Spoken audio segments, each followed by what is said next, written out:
A man of many secrets, Grigory Rasputin has baffled historians for decades. Indeed, the life of this Siberian-born mystic is shrouded in mystery and intrigue, a potent cocktail that continues to baffle and fascinate us even a century later. Born in the heartland of Russia, in a small Siberian village named Pokrovsko, Rasputin's early life was as ordinary as it could get. The son of peasants, his life was a far cry from the opulence of the Russian court, where he would later hold sway. But even in these humble beginnings there were whispers of something extraordinary about the young Grigory. Tales of his alleged supernatural abilities began to circulate. Stories of healing the sick and foreseeing the future. Whether these were mere folk tales or something more, is a question that remains unanswered. Growing up, Rasputin was unlike his peers. He was illiterate, yet possessed an uncanny ability to captivate those around him. His piercing gaze, his charisma, and his persuasive eloquence were irresistible. People were drawn to him, and this magnetic attraction would become one of the key elements of his rise to power. Even as a child, Rasputin was said to have had an air of mystique about him. He was known to spend hours in solitude, often in the wild, communing with nature. Some say it was during these solitary moments that he honed his mystical powers. Others believe these were merely the actions of a boy with a vivid imagination. Either way, these early years were a precursor to the larger-than-life figure he would become. Despite his lack of formal education, Rasputin was anything but a simpleton. He was a thinker, a philosopher, and some would even say, a visionary. His understanding of the world and human nature was profound, and it was this wisdom, coupled with his alleged supernatural abilities, that would propel him from the obscurity of his village to the grandeur of the Russian court. Rasputin, an illiterate peasant, was destined to become a significant figure in Russian history. His journey, marked by controversy and intrigue, would forever alter the course of a nation and leave an indelible mark on history. Rasputin's journey to the heart of Russian power was as intriguing as it was unlikely. Born into a peasant family in the far-off Siberian wilderness, Grigory Rasputin seemed destined for an ordinary life. Yet his path led him to the grandeur of St. Petersburg, the capital of Imperial Russia.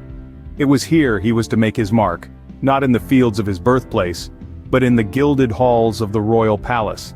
Now you might wonder, how did a man of such modest origins end up rubbing shoulders with the highest echelons of Russian society? Well, Rasputin had a certain charisma, an air of mystique that drew people in.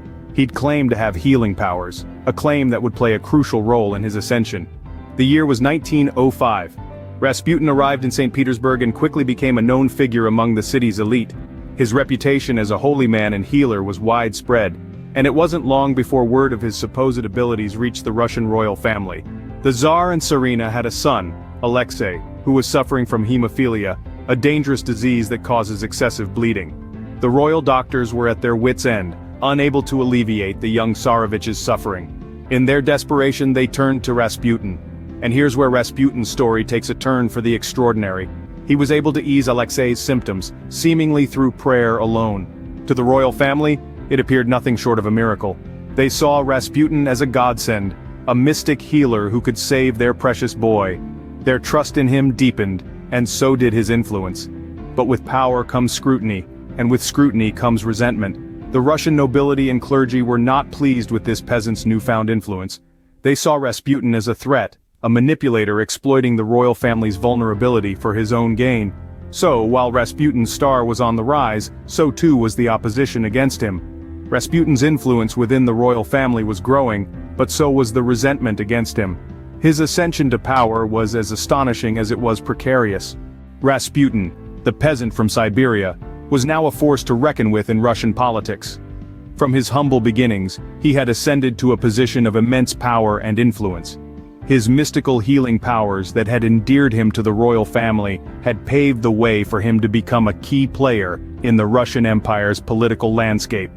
As the confidant of the Empress Alexandra, Rasputin was able to influence political decisions from behind the scenes. He had the ear of the Empress and by extension the Tsar. Decisions about war, peace, and the economy were all influenced by this man, who had once been nothing more than a peasant. His sway over the Empress was so strong that he even had a say in who was appointed to key positions in the government. This was a man who had risen from the depths of obscurity to become one of the most powerful figures in the land. However, with great power came great controversy. Rasputin's lifestyle was anything but saintly. Tales of his debauchery and excess were whispered in the halls of the palace and echoed in the streets.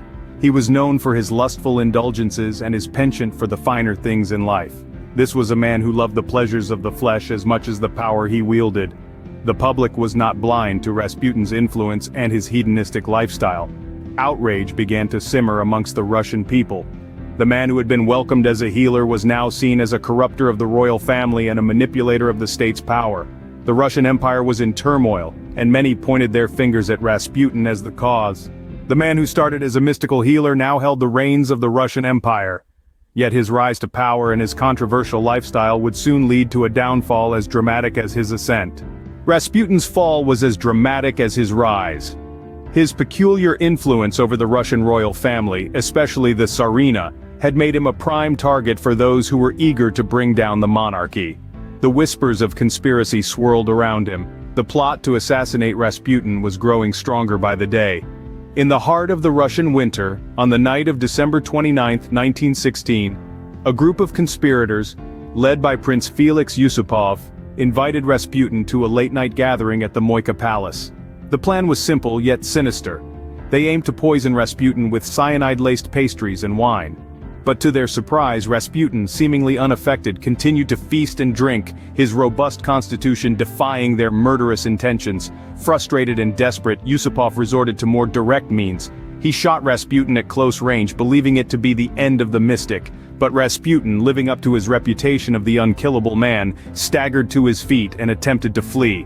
It took multiple shots and a brutal beating before Rasputin finally succumbed to his injuries. His lifeless body was then dumped into the icy Neva River, where it was found days later. The news of Rasputin's death sent shockwaves throughout Russia and beyond. It was seen as a symbol of the end of the old order, a harbinger of the tumultuous changes that were to sweep over Russia in the following year, leading to the Russian Revolution. The man who had held an inexplicable sway over the Tsar and his family was gone, but the ripples of his influence were far from over. Yet, even in death, Rasputin refused to be ordinary. His assassins reported that Rasputin's eyes had opened moments after his death, a detail that sparked rumors of his supernatural powers, and added another layer to the enigma that was Rasputin.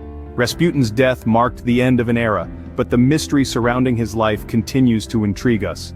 His story, a blend of fact and fiction, power and seduction, spirituality and debauchery, continues to captivate and confound, a testament to the enduring allure of history's most enigmatic figures.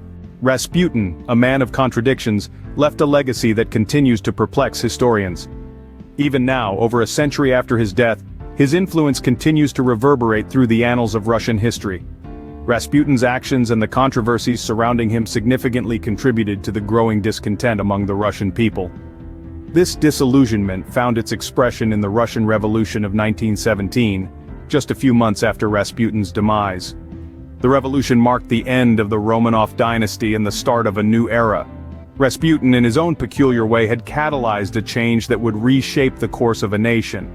But the legacy of Rasputin is not confined to the political sphere. In popular culture, he has been immortalized as a symbol of power, lust, and mystery.